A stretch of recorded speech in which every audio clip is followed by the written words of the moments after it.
Welcome to என்மேக்ஸ் செவல் முத்துக்கணி. இந்த வீடியோவில் நம்ம பார்க்க போகிறது சர்ஃபேஸ் ஏரியாஸ் அண்ட் வால்யூம்ஸில் question number 9. 27 solid spheres. 27 solid spheres குட்டி குட்டி ஸ்பியராக ஆகிற ரேடியஸில் 27 ஸ்பியர்ஸ் இருக்குது. அது எல்லாத்தையும் மெல்ட் பண்ணி ஒரே ஸ்பியராக மாற்றுறாங்க, ரேடியஸ் ஆர் டேஷ்ன்னு வச்சுக்கிட்டு. ஸோ இந்த குட்டி குட்டிக்கும் சர்ஃபேஸ் ஏரியா எஸ், இந்த பெரிய ஸ்பியருக்கு எஸ் டேஷ். ஸோ இதை வச்சுக்கிட்டு நியூ ஸ்பியரோட ரேடியஸ், இந்த ஸ்பியரோட ரேடியஸை கண்டுபிடிக்கணும், ரேஷியோ டு எஸ் டேஷ் கண்டுபிடிக்கணும். ஸோ ஃபர்ஸ்ட் இது எல்லா இருக்கணும், அதோட வால்யூம் தான் நமக்கு கிடைக்கும். ஸோ அப்போது வால்யூம் ஆஃப் குட்டி ஸ்பியர், ஸோ அப்போ அது வந்து வெறும் வீணே வச்சுக்கலாம், 4/3 பை ஆர் கியூப். ஸோ 27 ஸ்பியரை வச்சு தான் புது ஸ்பியர் உருவாக்கியிருக்காங்க. அப்போ 27 இன்ட்டு அந்த குட்டி குட்டி ஸ்பியரோட volume.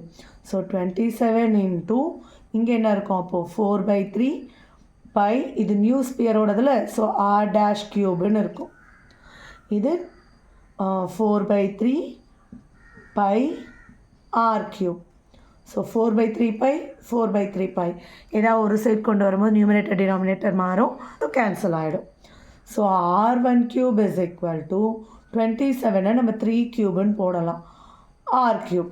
So 3R the whole cube, R1 cube. அப்போ cubic root எடுத்துட்டா R1 is equal to, sorry R dash, R1ன்னு வச்சுக்கிட்டாலும் தப்பு கிடையாது, 3R.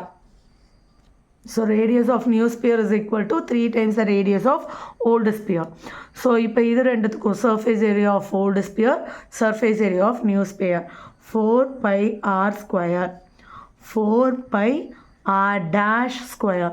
So 4 pi same term cancel ஆயிடுச்சு, r square, இங்கே r dashங்கிறது என்னது, 3r the whole square.